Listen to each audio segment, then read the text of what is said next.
Hey kids, today I'll be discussing the Iran-Iraqi war. This war was an absolute disaster.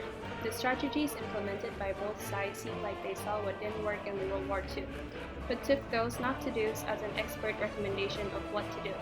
Moreover, the sheer incompetence on both sides somehow allows it to work. Te llamo para que vaya a recoger las paelleras. Y me acuesto en ya para abrir el restaurante que era el arroz. Y me llama el cocinero. Risita, ¿qué? Ve por la paellera. Venga, que las 2 de la tarde ya están aquí. Mira, en bañador. En las chanclas.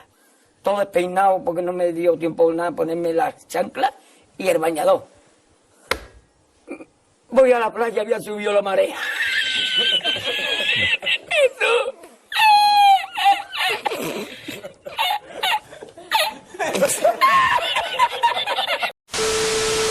However, before the war comes in stupid decisions, we need to talk about the very beginning.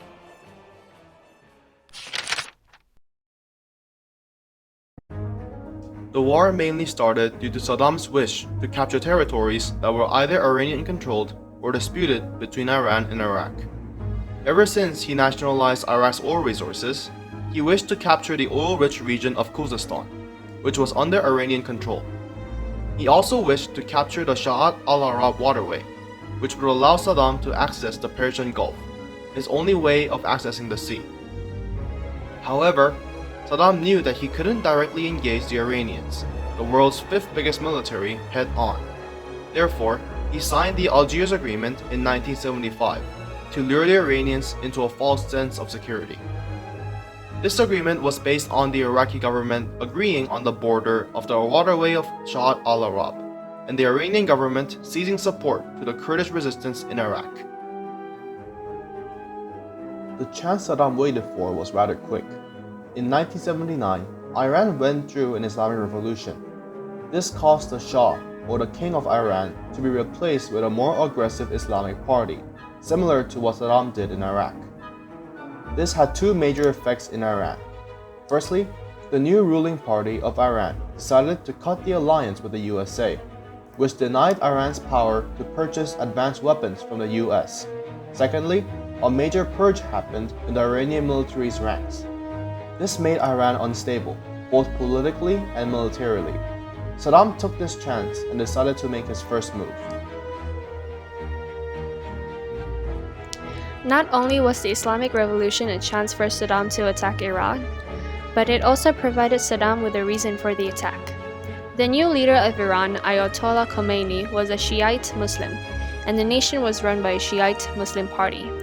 In contrast, Saddam's Iraq was ruled by a Sunni party, even though the Sunni Muslim only took up 20% of the total Iraqi population. Ayatollah constantly motivated the Iraq Shiite Muslims to rebel against the current Sunni Muslims, and Saddam was worried that this will overthrow his regime.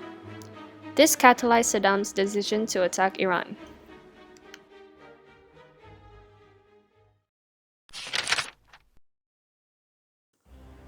Iraq launched a full-scale invasion on the 22nd of September 1980. They used surprise airstrikes with the intention of eradicating the Iranian Air Force. However, this only had a fraction of the success it meant to have. It destroyed a portion of the Air Force, but many were left intact. Saddam said that it was meant to stop Soleimani from succeeding with the Islamic Revolution in Iraq. He hoped that by taking Khuzestan, Iran would be so heavily impacted that the current government would fall or stop the current calls for Islamic revolution in Iraq. The army managed to capture the city of Khorramshahr but failed to capture the oil mining center of Atabad. By the end of 1980, the offensive bogged down around 80 to 120 kilometers into Iranian territory. And starting in 1981, the Iranians have swarmed the Iraqi forces through endless waves of Iraqi Revolutionary Guards, or conscripts. And this forced the Iraqis on the retreat. In 1982, the Iranians recaptured Khorramshahr, and in late 1982, Iraqi forces retreated from Iranian land and negotiated for a peace treaty again.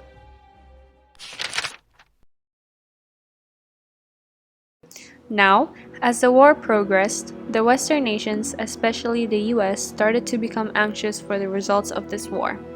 The Western allies needed a steady supply of oil from the Middle East, but the strategy Iran and Iraq resulted to involved firing artillery and missiles at oil refining centers and pipelines to weaken the enemy's economy.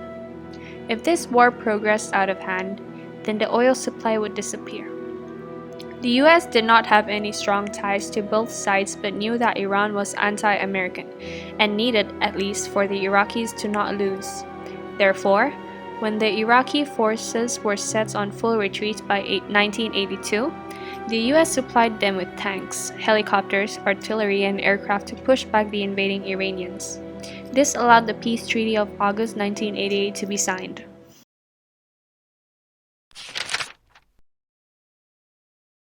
The result of this winnerless war was devastating. Each nation lost about 2% of its population in this conflict, 1 million for the Iranians and around 1/4 to 1/2 million for the Iraqis. The economic impact of the war was also substantial. Iraqi oil revenue fell by half, and $80 billion of debt had set in. However, Saddam still declared this a victory, but deep inside, he knew he had to find a way to keep the Iraqi people with him.